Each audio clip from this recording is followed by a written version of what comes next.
წიორამ გამოუშვა კითხვა Mercedes GLB-ზე 2.09 სიჩქარიანი კოლოფით. აქ კითხვა ცოტა შესასწორებელია ამ მანქანაში, 9 სიჩქარიანი კოლოფი არდებს. მადლობა წიორა დონაციისთვის. თუ შენც გინდა მსგავს ფორმატში, დამისვა შეკითხვა კისაჯის ლინკი აქაა. მე კი ვიდეოს სახით კი პასუხებ. 2020 წლის Mercedes GLB წინაწამყვანი და 2 ლიტრიანი ტურბო ძრავით საკმაოდ საინტერესო პრაქტიკული მანქანაა. ამ მოდელში დგას Mercedes-ის 2 ლიტრიანი 4 ცილინდრიანი ტურბო ძრავი M260, რომელიც 221 ცხენის ძალასა და 350 ნიუტონ-მეტრი ბრუნვის მომენტს გამოიმუშავებს. მას უწყვილდება 8 სიჩქარიანი, ორმაგი გადაბმულობის DCT რობოტიზებული გადაცემათა კოლოფი. წინაწამყვანი ვერსია 0-დან 100-მდე აჩქარებას დაახლოებით 7 წამში ახერხებს, რაც ამ ზომის crossover-ისთვის სრულიად საკმარისია. მანქანის უდიდესი პლუსი მისი პრაქტიკულობა და სალონის სივრცეა. კუთხოვანი დიზაინის წყალობით სალონში არის უზარმაზარი სივრცე თავისა და ფეხებისთვის. საბარგული კი ტევადია.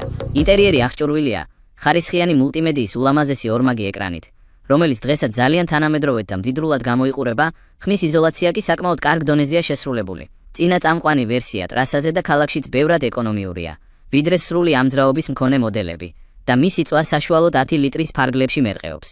გადავიდეთ მინუსებზე. პირველი და ყველაზე სერიოზული ქარხნული პრობლემა, რაც 2022 წლების M260 ძრავებს ახასიათებთ, არის ცილინდრების ბლოკის თავაკის დეფექტი. შემშვები და გამშვები კლაპნების მიმართველები ნაადრევად ცვდება, რაც იწვევს ძრავის არასტაბილურ მუშაობას და კომპრესიის დაკარგვას. Mercedes-მა ამ პრობლემაზე ოფიციალური საგარანტიო ბიულეტენიც გამოსცა და ბევრ მანქანას გალოვკა გარანტიით შეეცვალა. თუმცა მეორად ბაზარზე ყიდვისას ეს დეტალი კომპიუტერულად და ვიზუალურად აუცილებლად შესამოწმებელია.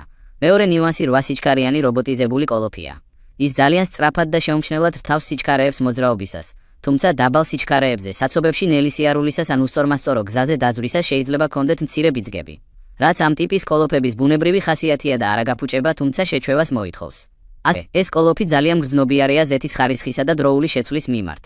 გარდა ამისა, წინაწამყვანი ვერსიის დაკიდების სისტემა საკმაოდ ხისტია. განსაკუთრებით თუ მანქანას 19-იანი ან 20-იანი დისკები უყენია, გზის უსწორმასწორობებს სალონში კარგად იგრძნობთ.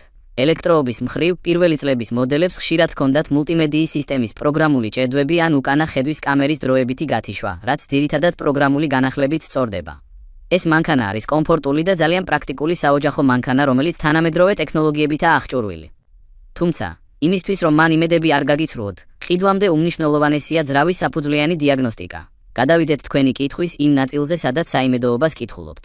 Mercedes-ის ნაწილები და მომსახურება საქართველოში ისედაც ძვირია, ხოლო ეს კონკრეტული 2.0 ტურბო და რობოტიზებული კოლოფი საკმაოდ რთული ტექნოლოგიაა.